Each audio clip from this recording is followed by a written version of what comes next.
Um, Racism number 2B. This continuation from the racism number 2A.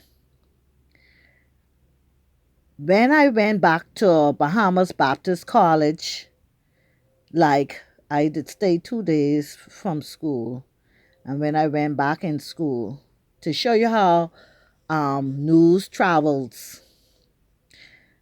they called me into the office. Well, I know I didn't owe no school fee. I don't do nothing wrong. I don't get in trouble. So I was like, well, why are they calling me into the office? And when I went into the office is one little small little cubby hole at Bahamas Baptist College. The lady at the time, she is past now, Beryl. Beryl, I know Beryl from her aunt, Margaret. She lived off Arac Avenue. Margaret, I used to work with Margaret Fisheries Department before I went to the court. And I know Beryl also from coming to Faith Temple Church. She started, her family, some of them started coming to Faith Temple Church. They came from Ebenezer Church and started to come to Faith Temple. So we knew each other from church. And Beryl told me, say, they waiting for you. I said, well, who waiting for me? And I know my husband home at this time, so I have no worries with my kids or anything concerned. So I was like puzzled. So she showed me to go to the staff room. So this is a bigger room, with a bigger office area and stuff. So I went there. And when I went there, that's the first time I had been to BBC for a while, right? And this is the first time I went into this particular room. So I didn't know it was, good size like that. But when I entered, it was like a group of people. Some of them I didn't know, but I knew that they were teachers and lecturers within the Bahamas Baptist College. And anyone who ever went to Bahamas Baptist College, one thing you learn about Bahamas Baptist College school, most everybody who taught classes in the Bahamas Baptist School was either a deacon or a preacher or a bishop. Very religious people, because that is one of the criteria for being a Baptist college. You had to be Christian based to be employed there. Which, and that's what I love about it. You need to have people who of that caliber in your life. You know, surround your people with yourself with those type people. So when I went there, they told me we heard what took place.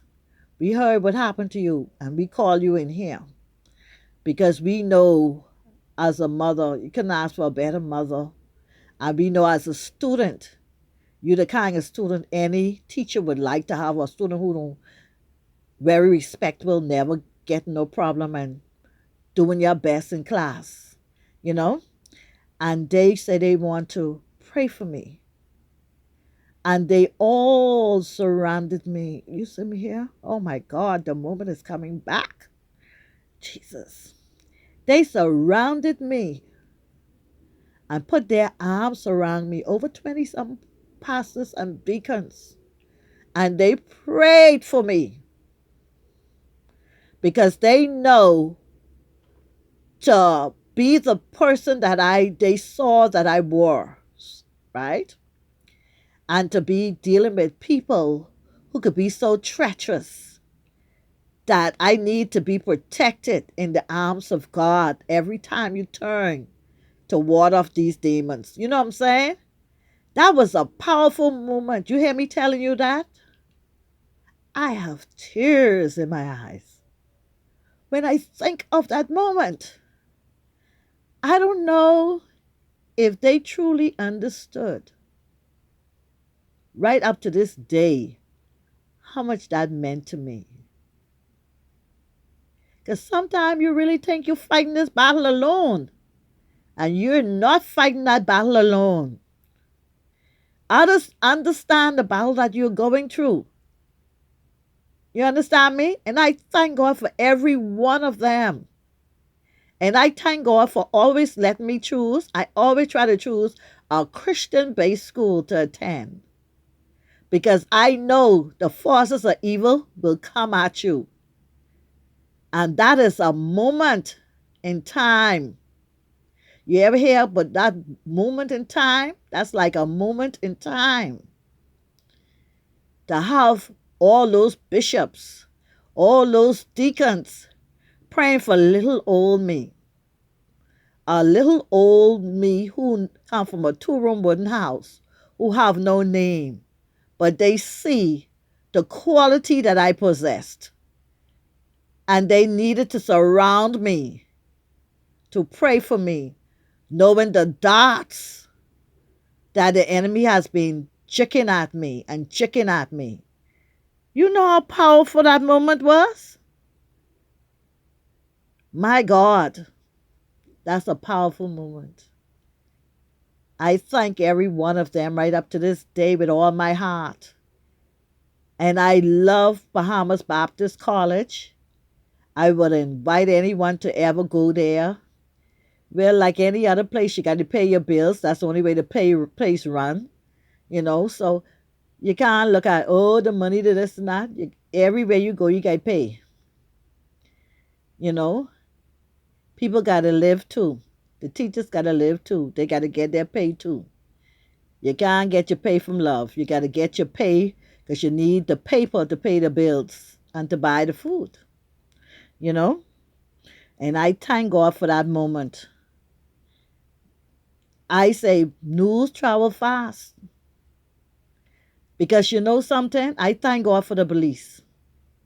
I thank God for the police because a lot of those police officers, they worked along with me, including the one who was in control room at the time who took the call. And let me tell you something. They were disheartened to know how people could be so treacherous. You understand me? But that's racism. That's how damaging and dangerous racism is. And a lot of people wipe their mouth and pretend they do nothing wrong. Like they didn't do nothing.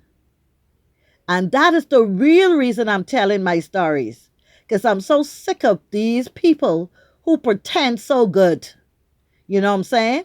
You up in church, every time the church door open, they call you sister this and sister that, and you sleeping with man every night, but in your husband, sister this and sister that, and you hating your neighbor for trying to be better, when if you in the church, you should have been the one trying to be better. You know what I'm saying? And the same thing with a lot of people in your workplace. They wipe their mouth. Every three word come out their mouth is a negative towards you to try to jick at your character, to try to break down your self-esteem. And if you're not strong, they will get you. They will get you. You have to stand strong. You have to be strong. And one way to be strong is you got to stay in the Word. You ain't got to be in no church. The church ain't the Word. The Word is in the Bible of God. When you sit down, you read that Bible for yourself. That's the Word. That is the Word. Okay? That is the Word. You have to read it for yourself. They wipe their mouth. Every time they calling you for nothing. And when you go in their office, 3/4 of the way is only negative towards your character. Negative. Oh, you's a sucker. Oh, you's a this. Oh, you's a that. And they trying to laugh it off as if you can't see it coming from a hateful part of them. You understand me? Full of hate. And then what they do? Wipe their mouth clean. Because as long as they can't use you, use the enemy.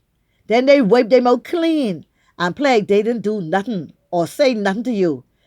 And if you like me sometime, you wasn't going to settle for that. So you going to answer them. And when you answer them, the people only see when you answer, but they ain't see what they cost. That's a demon. That's when they setting you up. You see? They tell you hateful things and expect for you to swallow it. But when you answer, they shut up and then play like as if you're going off on them or she always this and she always that. But they ain't saying what they do. That's a demon. And you wonder why you don't want to work with some of them? That's the reason. Pretenders. They pretend well. You in church and then you telling people, oh, I'm trying to change my life.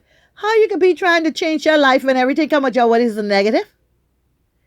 How you can talk but you want to try to be a deacon in the church when you hating your neighbor for no reason other than she got a little more talent than you or a little more smarter than you? When you could go and get yourself some sense and get some little smartness your own self. Come on, man. We need to stop pretending. That's what killing our nation too. Okay? Too much pretenders. Yeah, so I am thankful for that moment when they put their arms around me and they pray because I believe strongly without a shadow of a doubt that they saved me. They saved me from going to jail. Because a lot of things was running through my mind at the time. And I was like starting to have a don't care attitude and seeking in my mind what I can do. But that was like a roadblock to me to pull me back, to let me know you better than that. These people ain't have nothing going for them. And they trying to cost you to be in the same shoe they do. Because all it takes is one mistake, you know. One mistake, and a lot of people end up in jail. You know, when you go to jail, you come back out in these third world country, you finish. You can hardly get a job. How you can take care of yourself if you hardly get a job? You can hardly do anything no more. And that's a fact. Okay? You finish. So that's why a lot of people resort to more crime, which you should not. And they resort to other things, which you should not. Drinking rum too much, taking drugs too much, and just further destroying themselves. It's hard to come back. It's hard to really get that second chance. So the whole key is never to cross that line. And you need some strong, that's why you guys surround yourself with some of those people who can pull you in and can pray for you. And when they do that, they stop you in your tracks for thinking what you needed to go do or you think you should need to go do. Because that's what happened to me. It's like when God stopped Paul on the road to Damascus. It's like that. That was like that prayer when they prayed for me was a prayer that when God stopped Paul on the road to Damascus from prosecuting the Christians, he stopped him in his track. That's what that prayer did for me. It changed what I was thinking. I will never tell nobody what I was thinking, but it changed what I was thinking. You know, and it saved me. It saved me to stay on the right track. And so that's why I sometimes don't care what you do in life. You have to sometimes pray for yourself. Pray that God keep you. Okay, that he keep you on the right track. He keep you from doing all the wrong things. People say, oh, you have to be a Christian. God don't hear sinner's prayer. If God don't hear sinner's prayer, then all is still a sinner. Because you know why? God didn't hear none of our prayer. You know what I'm saying? Let's get real. If you was a sinner and God don't hear sinner's prayer, come on now. Then God never hear no prayer you pray. And that means every one of us is still a sinner. Hello? Hello, hello, hello. Get it? God hear every prayer.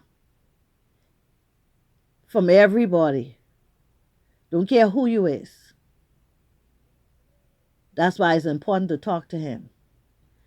Anyhow, this is the second part of it. And then you know what I did? I asked my son, how you felt when you gone in the police car carry you? My son said, Mommy, I love the flashing lights. They were pretty, all the pretty flashing lights. Red light, blue light, flash, flash, flash. I said, my God, my child was still enjoying that ride in the police car. When he was so small, you know, the police car in the car you need to sit in. He said, oh, I love the police. I like when I was to the station. Oh, mommy, they bring people in. Look like bad people. I say, oh, God. And he remembered that right up to this day. It was an experience, even though he was 4 years old, he remembered right up to this day. My daughter, she was a little older, so she was crying. She was crying because she tell the police say, boy, she was so scared. She cried, said, my mommy can kill me. Yeah, you open the door and you take us out. I tell her, I say, mommy ain't gonna do no such things. I love my children. And I make sure I embrace them right up to this day. One is 30 and one is 27 now. And I could thank God they don't get in no trouble. They're respectable. They're stellar citizens. It all stems from how you bring up your children. And those same people, you should see their children can't keep a job, smoking dope, knocking from pillar to post, you name it going on, because that's what the enemy do.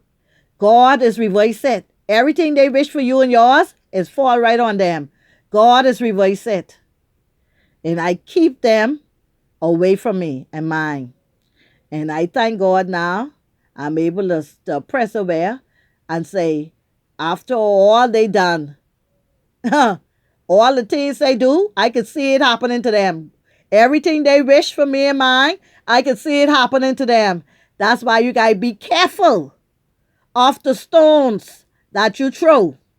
You ever hear that song? Oh, be careful of the stones you throw. That's an old song.